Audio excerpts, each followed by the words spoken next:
क्या लोगों की इम्यून पावर की वजह से अब कोरोना वायरस कम घातक हो गया है? न्यूयॉर्क के बाद अब दिल्ली के आंकड़े इस तरफ इशारा कर रहे हैं। हर्ड इम्यूनिटी विकसित करने के लिए कितने प्रतिशत लोगों का संक्रमित होना जरूरी है, इस पर बहस अभी चल रही है। लेकिन आंकड़े बताते हैं कि दिल्ली और न्यूयॉर्क हर्ड इम्यूनिटी जैसी स्थिति में है। इसका एक उदाहरण दिल्ली के ताजा सर्वे से मिलता है।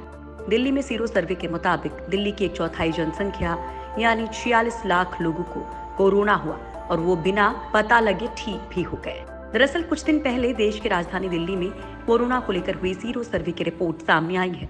इसमें पाया गया है कि यहाँ पर 23.48% लोग कोरोना की चपेट में आ चुके हैं। ये सर्वे रैंडम सैंपलिंग के आधार पर किया गया था।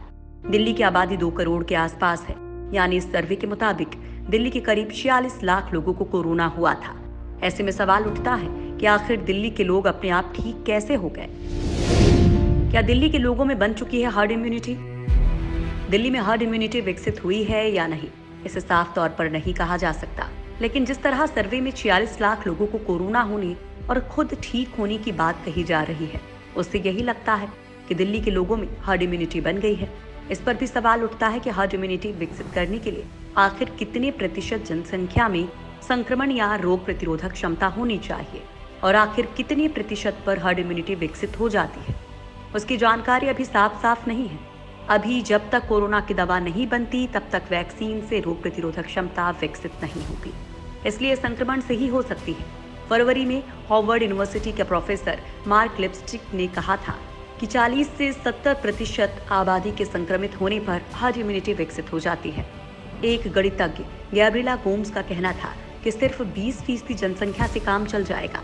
दिल्ली की सीरो सर्वे की रिपोर्ट के नतीजों के आधार पर माना जा रहा है कि दिल्ली में बहुत से लोगों में हर्ड इम्यूनिटी विकसित हो गई है, इसलिए आने वाले दिनों में यहाँ पर कोरोना के नए मामलों की संख्या में गिरावट देखने को मिल सकती है। क्या देश के बाकी हिस्सों में बनी हर्ड इम्यूनिटी? दिल्ली की सीरो सर्वे ने ये बता दिया है कि करीब 1/4 लोगों को बिना किसी परेशानी के कोरोना से इम्यूनिटी मिल चुकी है। उन्हें किसी वैक्सीन की जरूरत नहीं है, यानी ये लोग अब बिना किसी रुकावट के बाहर आ जा सकते हैं। दिल्ली जैसा इलाका जहां जून में इतने बड़े पैमाने पर कोरोना फैला था, वहां 1/4 आबादी का इम्यूनिटी हासिल करना बड़ी बात है। ऐसा ही ट्रेंड अगर बाकी देश में रहा तो करीब 34 से 38 करोड़ लोगों में इम्यूनिटी डेवलप हो चुकी होगी, और अगर ऐसा होगा तो सितंबर तक केसेस की संख्या अच्छी खासी कम हो जाएगी। इसी तरह अलग अलग इलाकों में संक्रमण के आधार पर सीरो सर्वे किया जा सकता है, जिससे कितने लोगों में इम्यूनिटी डेवलप हुई है इसका पता चल जाएगा। मई में आईसीएमआर ने पूरे देश के 83 जिलों के 36,000 लोगों में सीरो सर्वे कराया था। इस सर्वे में दिल्ली शामिल नहीं था। सर्वे में पता चला था कि तब तक 1% जनसंख्या में ये वायरस पहुंचा था। हालांकि पिछले 2 महीनों में हालात काफी बदले हैं, क्योंकि मई के महीने में रोज मिलने वाले संक्रमितों की संख्या 5,000 तक थी, वहीं अब ये संख्या 40,000 के करीब पहुंच गई है। क्या दिल्ली में खत्म हो चुका है कोरोना का सबसे बुरा दौर? जानकार मानते हैं कि जब लगातार 14 दिनों तक केसेस की संख्या गिरती रहे तो मान लीजिए कि पीक आकर जा चुका। अब न्यूयॉर्क की बात करें तो वहां अप्रैल तक तेजी से केस बढ़े, मतलब पूरे अमेरिका में सबसे ज्यादा खराब हालात वहीं के थे। फिर मई में गिरावट शुरू हुई जो जारी है। दिल्ली की ताजा स्थिति को देखकर एम्स के डायरेक्टर रणदीप गुलेरिया कहते हैं कि लगता है कि दिल्ली का पीक पिछले हफ्ते आकर जा चुका है, क्योंकि केसेस की संख्या में अब गिरावट है। 27 मई के बाद ऐसा पहली बार हुआ है जब दिल्ली में कोरोना संक्रमित मिलने की संख्या 1000 से कम हुई है। दिल्ली में नए कोरोना मामलों में बड़ी गिरावट दर्ज की गई है। इससे दिल्ली सरकार के आंकड़ों से समझा जा सकता है। दरअसल 21 जुलाई को दिल्ली सरकार ने जो आंकड़े दिए उसके हिसाब से 27 मई के बाद पहली बार दिल्ली में एक दिन में 1000 से कम मामले सामने आए थे। दिल्ली में अब हर महीने होगा सीरो सर्वे।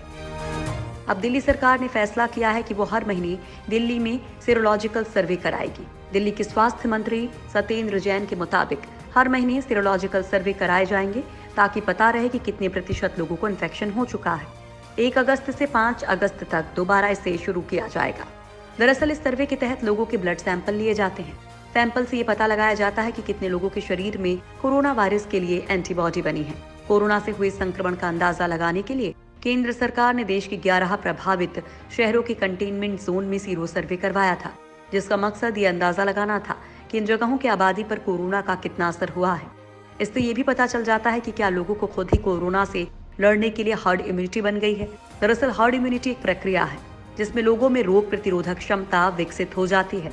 वो चाहे वायरस के संपर्क में आने से हो या फिर वैक्सीन से। अगर कुल जनसंख्या के 75% लोगों में ये प्रतिरक्षक क्षमता विकसित हो जाती है तो हर्ड इम्यूनिटी माना जाता है। इसका असर ये होगा कि अगर इस तरह के लोग संक्रमित शख्स से मिलते हैं तो उन्हें ना तो ये बीमारी लगेगी और ना वे इसे फैलाएंगे। एक्सपर्ट मानते हैं कि कोरोना के केस में हर्ड इम्यूनिटी विकसित होने के लिए 60% में रोग प्रतिरोधक क्षमता होनी चाहिए।